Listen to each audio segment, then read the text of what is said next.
మూసీ నది మీద చర్చ జరుగుతుంది, జిహెచ్ఎంసీ మీద చర్చ జరుగుతుంది, ఇంకా అనేకమైనటువంటి ఇంపార్టెంట్ బిల్లుల మీద చర్చ జరుగుతుంది. ఈ సందర్భంగా ఏమైంది, ముఖ్యమంత్రి గారు నేను గతంలో ఉన్న పార్టీలో ఒక గుంటనక్క గారు ఉంటారు, వారిని మీరందరూ హరీష్ రావు గారిని పిలుచుకుంటారు.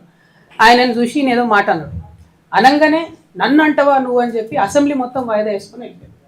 అరే ఒక్క మాట వ్యక్తిగతంగా ముఖ్యమంత్రి ఏదో నిన్నంటే మొత్తం అసలు ప్రతిపక్షమే లేకుండా, ప్రతిపక్షం అంటే ఏంది, ప్రజల గొంతుక, ప్రతిపక్షం అంటే ఏంది, అన్యాయం ఎట్లా జరుగుతుందని ప్రశ్నించేటటువంటి ఒక వాయిసే ప్రతిపక్షం. It is not a party, it is a big responsibility. దాన్ని వదిలేసి మొత్తం సభ 5 రోజులు ఎట్లా మీరు బాయ్కాట్ చేసిపోతారు?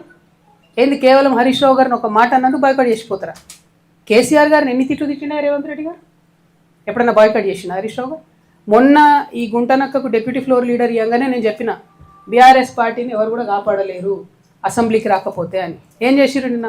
పోనీ జనరల్గా నేను కూడా పార్లమెంట్లో పనిచేసిన కదా, నేను కూడా ఎమ్మెల్సీగా పనిచేసిన కదా, ఒక ఏదన్నా అంశం మీద మనకు అభ్యంతరం ఉంటే అప్పుడు చర్చ ఒక అంశం మీద జరుగుతుంటే ఆ అంశం మీద వాకౌట్ చేయొచ్చు, మళ్ళీ రావాలా, నెక్స్ట్ అంశం మాట్లాడాలి. ఎందుకంటే నెక్స్ట్ అంశం కూడా ప్రజలకు ఇంపార్టెంట్ ఉంటుంది.